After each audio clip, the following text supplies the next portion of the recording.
Hello दोस्तों, स्वागत है आपका हमारे इस YouTube चैनल पे।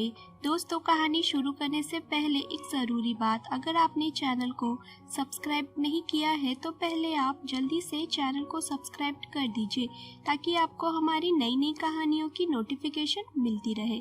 तो चलिए बढ़ते हैं हमारी आज की कहानी की तरफ। गीता और अभिषेक एक ही ऑफिस में काम करते थे और अक्सर ऑफिस के कामों की वजह से उन्हें कई बार साथ साथ टूर पर भी जाना होता था। ज्यादातर समय काम की वजह से एक दूसरे के साथ बिताने के कारण कब उनमें आपस में झुकाव हो गया उन्हें भी पता नहीं लगा। और एक दिन अभिषेक ने हिम्मत करके गीता से कह दिया, मैं तुम्हारे साथ अपनी पूरी लाइफ बिताना चाहता हूँ। और यह सुनते ही गीता ने भी हाँ में जवाब दे दिया। अब अभिषेक ने अपने घर वालों को गीता के बारे में बताया और खुले विचार होने के कारण अभिषेक के माता पिता मान गए और दोनों की धूमधाम से शादी हो गई। शादी के थोड़े दिनों बाद वे दोनों अपने दूसरे शहर जहां नौकरी करते थे वहां लौट आए और बहुत खुशी से अपना वैवाहिक जीवन जीने लगे थे। शादी के 2 महीने बाद गीता प्रेग्नेंट हो गई और अभिषेक ने अपनी मम्मी को बुला लिया और 2 महीने गीता की सास ने उसका पूरा ध्यान रखा। फिर 3 महीने के बाद जब उसकी तबीयत थोड़ी ठीक रहने लगी तब उसकी सासू माँ ने कहा कि बेटा, या तो तुम मेरे साथ अपने ससुराल चलो या फिर मुझे अब घर जाना होगा, क्योंकि वहाँ तुम्हारे पापा जी की भी नौकरी है और उन्हें भी मेरे बिना वहाँ दिक्कत होती है। तब बीच में ही अभिषेक ने कहा, मम्मी आप आराम से पापा के पास जाइए, मैं यहाँ गीता का ध्यान रख लूँगा। वैसे भी अब यह ठीक है।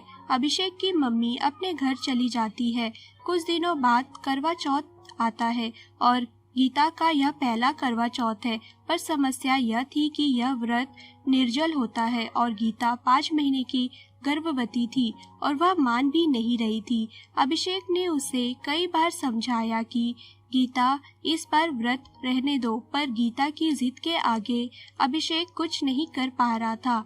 अभिषेक परेशान था कि कहीं गीता को इस व्रत से कोई परेशानी न हो जाए। अभिषेक ने फिर विचार किया कि मैं ऐसा क्या करूं जिससे गीता का व्रत भी हो जाए और उससे कोई दिक्कत भी ना हो। फिर क्या था, अभिषेक ने अपनी माँ को फोन किया और व्रत से संबंधित सारी जानकारी पूछ ली। फिर अगले दिन जब गीता सुबह नहा धोकर तैयार हुई तो उसने देखा अभिषेक अभी तक उठे नहीं। उसने अभिषेक को उठाया तो अभिषेक ने कहा, आज मैं छुट्टी पर हूँ क्योंकि आज घर का सारा काम मैं कर लूँगा। तुम खाली अपना व्रत और आराम करोगी। यह सुनते ही गीता ने कहा, यह क्या हो गया है तुम्हें?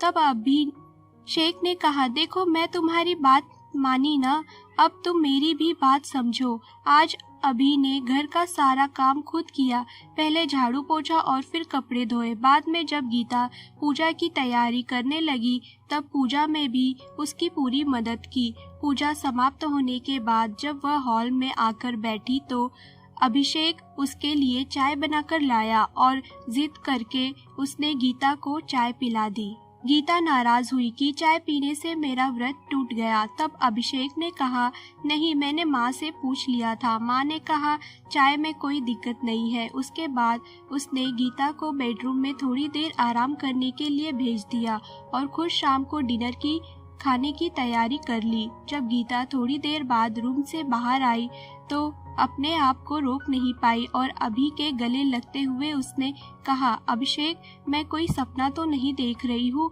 मैं तुम्हें कल कह तो नहीं पाई, पर मुझे यह चिंता कल से सता रही थी कि इस हालत में मैं पूरा व्रत अच्छे से कर पाऊंगी या नहीं।